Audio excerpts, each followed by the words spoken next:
का भ्रष्टाचार का लेके खासतौर पे आपने कहा, तो क्या ये सच है? मतलब भ्रष्टाचार पर चोट हुई, क्योंकि जिस तरह भ्रष्टाचारी साथ आए, विपक्ष भी कर रहा है उसको लेके, या सिर्फ केजरीवाल को जेल में डाल देना ये भ्रष्टाचार? देखिए, किसी व्यक्ति विशेष के ऊपर बात नहीं है। अब अगर केजरीवाल जी ने बात की भ्रष्टाचार रोकने की, अगर केजरीवाल साहब अपने आप को भ्रष्टाचार के मामले में वो भ्रष्टाचारी नहीं है, भ्रष्टाचार के खिलाफ है, इस बात का एक वातावरण प्रस्तुत करते हुए और खुद भ्रष्टाचार में लिप्त होंगे, तो फिर भारतीय जनता पार्टी ने एक संकल्प पिछले चुनाव में दोहराया था और मोदी जी ने खास करके कहा था, ना खाऊंगा ना खाने दूंगा।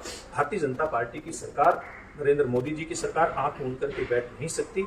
ऐसे जो भी व्यक्ति आएंगे उनके खिलाफ पूर्व में भी कार्रवाई और भविष्य में भी कार्रवाई होगी। आपने संकल्प पत्र में एक स्पेसिफिक एक चीज लिखी है कि पेपर जो लीक हो रहे हैं जी, उनके ऊपर कानून बनेगा, तो आप खुद ही मान रहे हैं पेपर लीक हुए?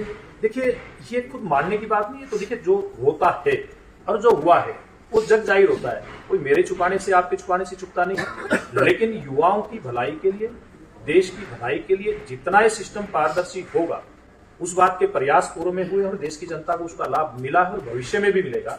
हरियाणा प्रदेश में किस प्रकार से पारदर्शी सिस्टम का लाभ हरियाणा की जनता को हुआ, आप और हमने सबने देखा।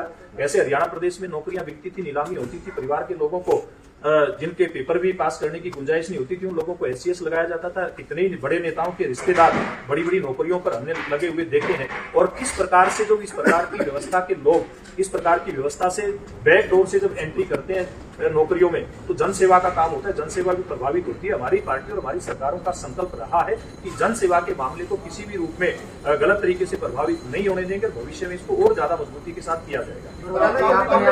घोषणा पत्र में किसानों की बात की है, किसानों की जो आपकी पिछला 2019 का था घोषणा पत्र, उसमें जो आज किसानों की आई थी 2 करोड़ की बात की 2022, लेकिन इस घोषणा पत्र में किसानों की आय के संबंध कोई बात नहीं। मैंने बताया ना कैसे पिछले घोषणा पत्र में भी जो बात कही थी, आप देखेंगे कि जो फसलों का विविधीकरण है, जो इंटरनेशनल मिलेट्स ईयर यानी कि अंतरराष्ट्रीय मोटा अनाज जो एक वर्ष के रूप में पीछे मनाया गया, उसके कारण से हमारे हरियाणा के किसान की बाजरे जैसी फसलें, उनकी कितनी कीमत उनकी बढ़ी है।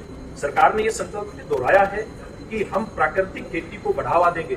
पूर्व में भी इसको बढ़ावा मिला है, तो हमारे किसानों की बहुत सारी फसलों की आमदनी डबल भी हुई है। हाँ, लेकिन अभी इस बात के ऊपर और ज्यादा काम करने की जरूरत है। इस संकल्प को इस संकल्प पत्र के माध्यम से मोदी जी ने दोहराया। लेकिन किसान जो एमएसपी को लेकर जो विरोध कर रहा है, मांग कर रहा है काफी।